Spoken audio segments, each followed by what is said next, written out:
Alrighty, it is the fun time. Oh, this quickly is becoming my favourite part of the whole week. It is our Friday Fun Forum where a special guest will join me. We will dissect, talk, chat about some of the big stories of the week. And we are joined by Peter Dunne, of course, ex-politician, but still political commentator and author. The Honourable Peter Dunne, good evening. Good evening, Leah. It's so good to talk, Pete. Now, of course, what happened this week? Yes, something little called the budget. There were one or two things, yeah, one or two things milling about. Let's get I want to get your summary of Nicola Willis's first budget delivery. What did you make of it? Well, if I was marking it out of 10, I'd mark it probably about 7. Because she said what she was going to do. She was going to reduce the tax threshold. She was going to bring spending under control, and she basically has done what she said she was going to do. Now, whether you agree with it or not, it's another matter. But give her some credit for actually being one of the few ministers of finance who've said, "Here's what I'm going to do, and I'm going to do it." The big exception, of course, is the funding for the cancer drugs. Yes. But I think the other thing she's done is she's very cleverly shifted the game around. I said in a column I wrote overnight that it's a bit like the old Selwyn Toogood, the money or the bag. She's opting for the, people are giving, she's pumping for people taking the money rather than the bag, but the bag being, in this case, all the goodies governments provide. She's really saying, no, we'll give you your money, you decide what you want. Now, it's a bit of a gamble, but I think that's where she's sort of playing her cards, and she's doing it on the basis that if you go out and ask people in the street, what do you think about tax cuts or more spending for health and education? They'll always say, oh, no, spend more on health and education. Yes. But when the tax cut comes, they don't say, oh, no, take mine away, I'll have it. And I think she's gambling on that sort of basic, people will take the money when it's offered to them. Is it a risk, though, that their annual operating allowance is very tight, just $2.4 billion for the next 3 budgets? I mean, that's literally in government terms, that's may as well say $2. That's nothing. I mean, that's absolutely right. That's the critical point, that there's going to be very little new spending. What she did signal yesterday, and I think that if people thought that we've had a tough couple of months, she did signal, more, and the phrase she used was reprioritisations. In other words, more spending cuts, more shifts of program funding over the next little while. So we've only just begun down that path, but it's going to be very difficult to keep within that $2.4 billion allowance, which, as you say, is nothing. And even if you allow for the natural growth in the economy, it's probably barely keeping pace. Yeah. All right. I mean, look, we could pick apart every little bit of what each, who got where, but let's move on because, gosh, how many budgets have you seen, Peter? Oh, God. Have you done the math? I haven't done the maths, but it would be upwards of 40-odd now. Gosh, I bet. All right, we will move on. There's a great piece in Newsroom, actually written by one certain Honourable Peter Dunne, who, it was really great reading, Peter. And I actually just before I learnt a lot, and I actually spoke with Belinda Brown, who's CEO of Crohn's and Colitis New Zealand, for the last half hour, and her story is incredible, having been a Crohn's sufferer.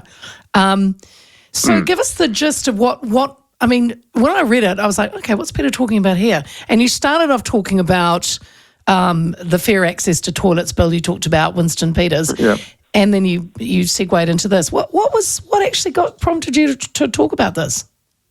Well, I've been involved with Crohn's and colitis for a number of years. I chair an external working party.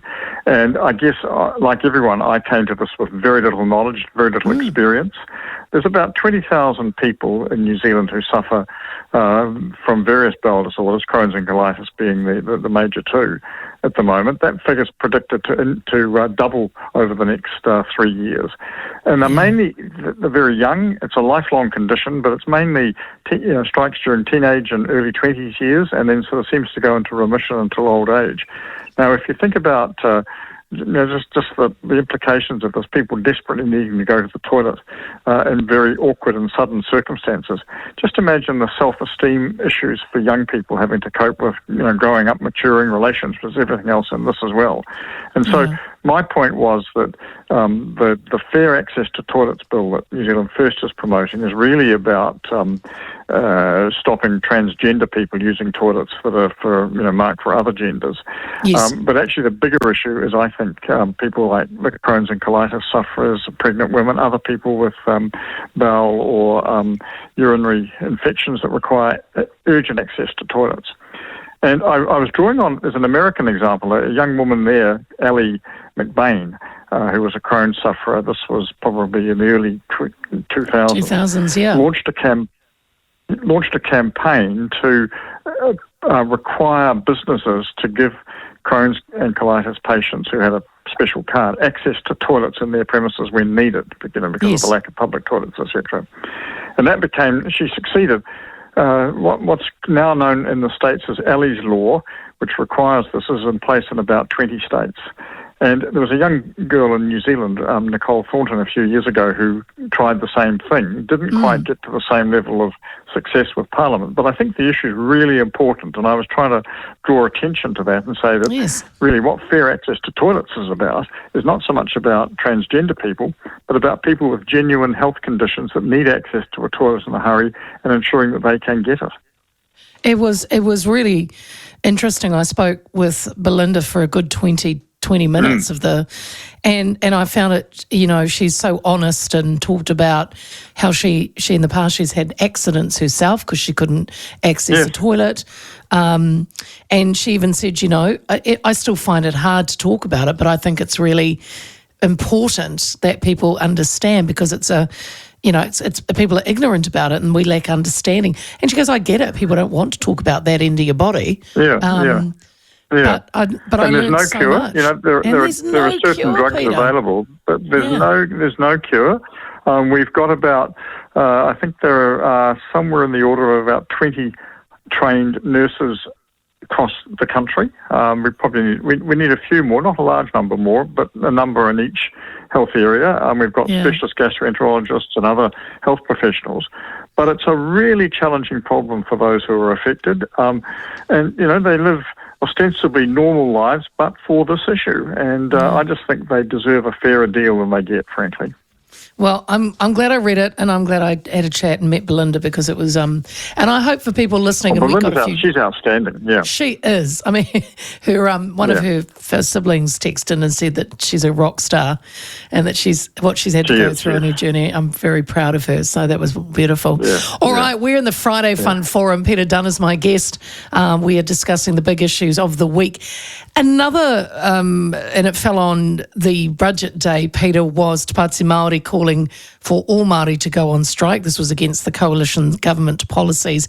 And then over that time, I don't know if you saw it, there was also quite a vile